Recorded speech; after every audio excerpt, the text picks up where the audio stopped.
1, 2, 3. 1, 2, 3. Alright, hello YouTube. This is me, the one and only Fearless Death.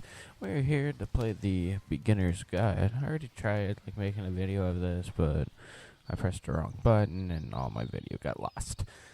Really sad about it, but oh well. That's why I am here, to begin the game again. By what I could tell, it is a really good game. It doesn't leave a lot of room for me to narrate, so I'm just not going to talk for a lot of it, especially when the narrator's talking. Hi there. Thank you very much for playing the Beginner's Guide. Well, thank you. My name is Davey Reed. I wrote The Stanley Parable, and while that game tells a pretty absurd story, today I'm going to tell you about a series of events that happened between 2008 and 2011. We're going to look at the games made by a friend of mine named Koda. Now, these games mean a lot to me. I met Koda in early 2009 at a time when I was really struggling with some personal stuff, and his work pointed me in a very powerful direction. I found it to be a good reference point for the kinds of creative works that I wanted to make. So just to start you off, this is, I think, the first game he ever made. It's a level for Counter-Strike. You can walk around here, by the way.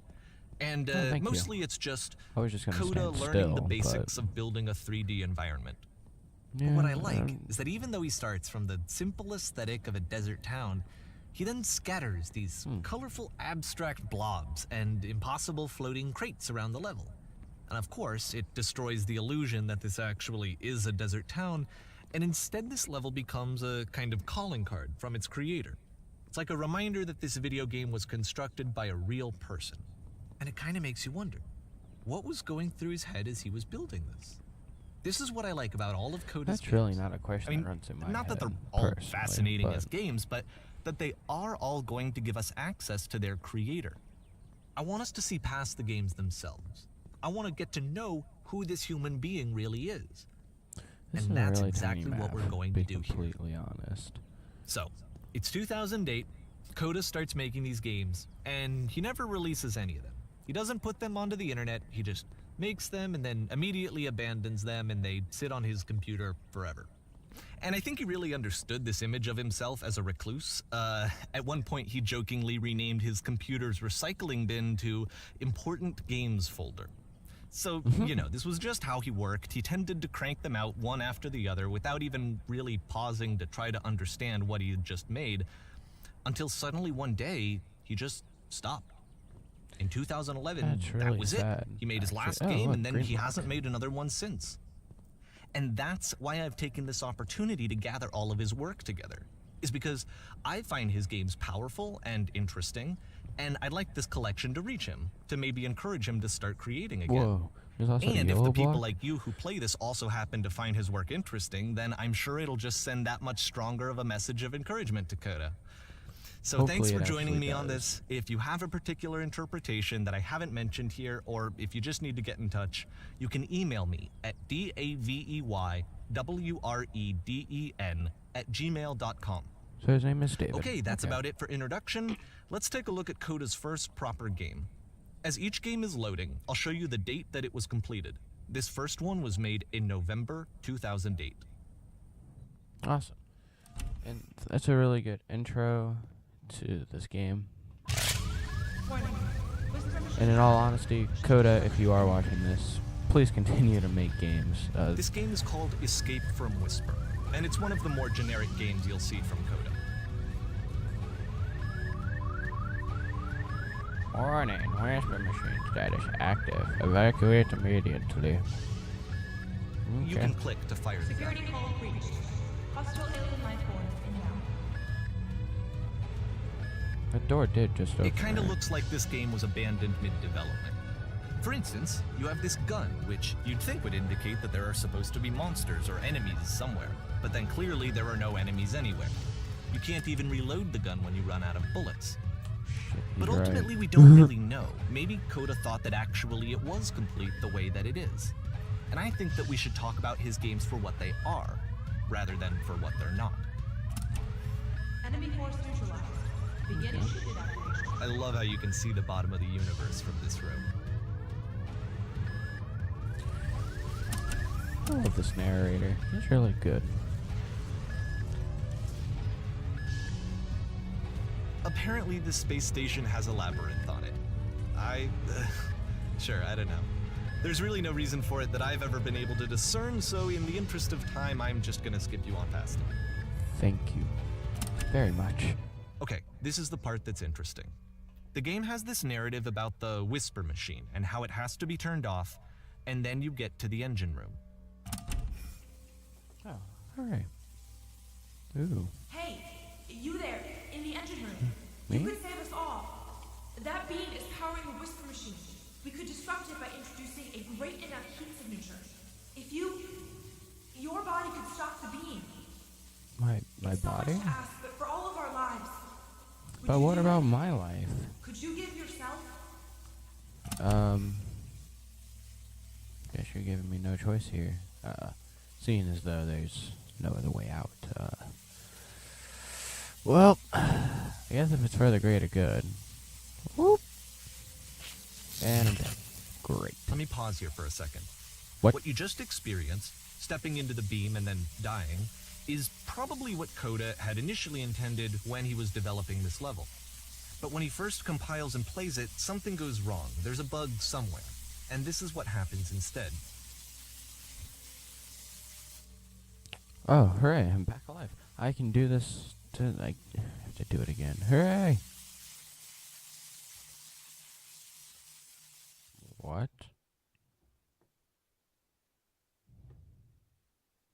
The beam causes you to start floating. And this is an important moment for him. Because yes, this is technically a glitch, but Koda identifies something human about it. Like how small it makes you feel in the face of this larger chaotic system. Or this floating could be the afterlife, a peaceful place, juxtaposed against all of the hysteria that you've just had to traverse.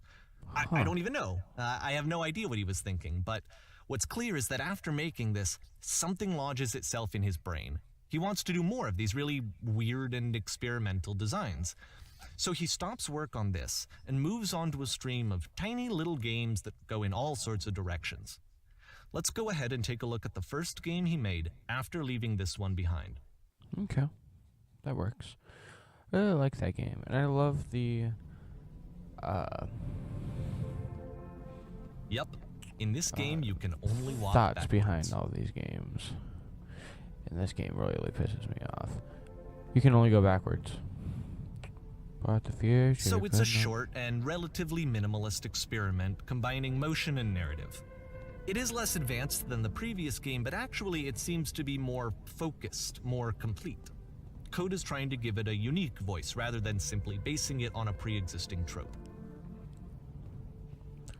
Do do do. But if the future is always behind her, how will she find the strength? Oh, God damn it. To confront it. It's a short little thought, it says what it wants to say, and then it ends. Didn't need anything more than that.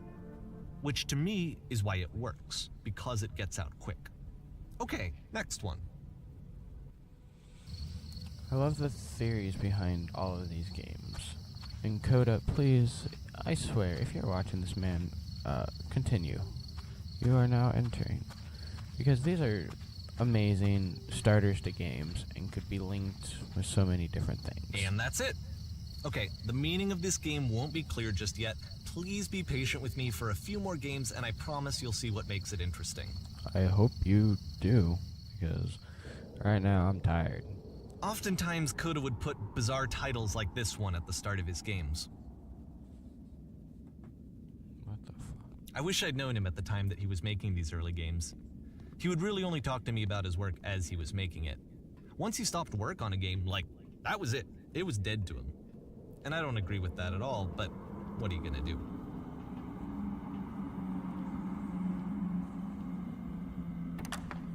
Once you've been slowed to an absolute crawl, the door at the top of the stairs opens.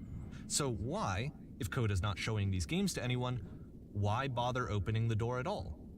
Well, to show you, I'm modifying the game here so that when you press enter, it'll bring you back up to full speed so you can enter the door for yourself. Awesome. Thank you, kind narrator. That was a really far walk. Nope, nope, nope. What the fuck?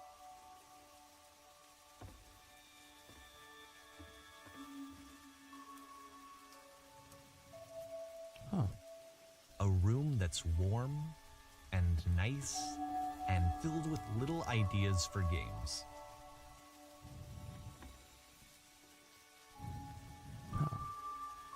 You are a Koda would often tell me that he didn't mind if people thought of him as cold or distant. He said that he knew that he was actually a vibrant and compassionate person, but that it takes time to really see that. It can be a very slow climb to get there.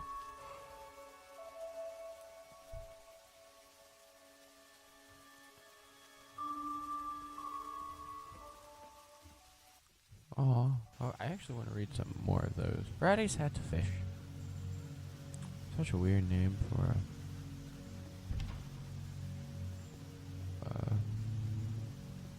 don't remember this one. At all. It's very weird. I love how all these are put together. Well, this is new for Koda. It's an actual puzzle.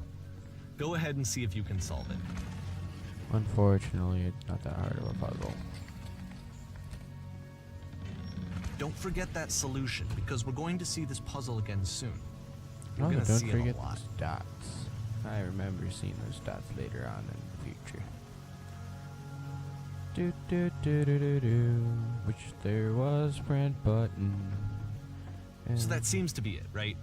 You walk down a corridor, you solve a puzzle, you get to the end. Simple enough. All right, now I'm going to modify the game again so that when you press enter, it'll remove all of the walls from this room. Ooh.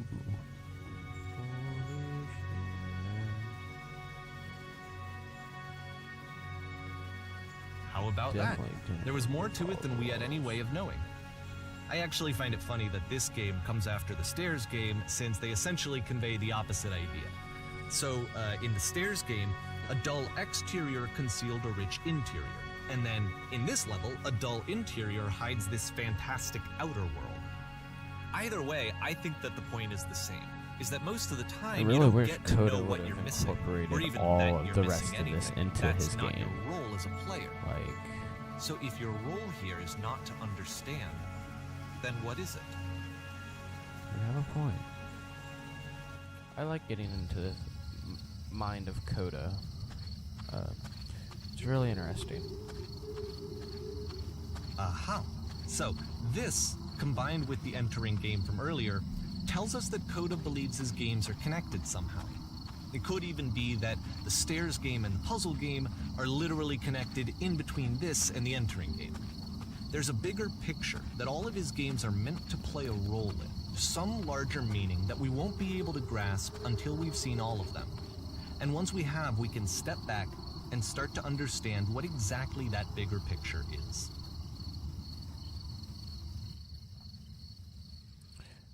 We're moving right along the great and lovely descent.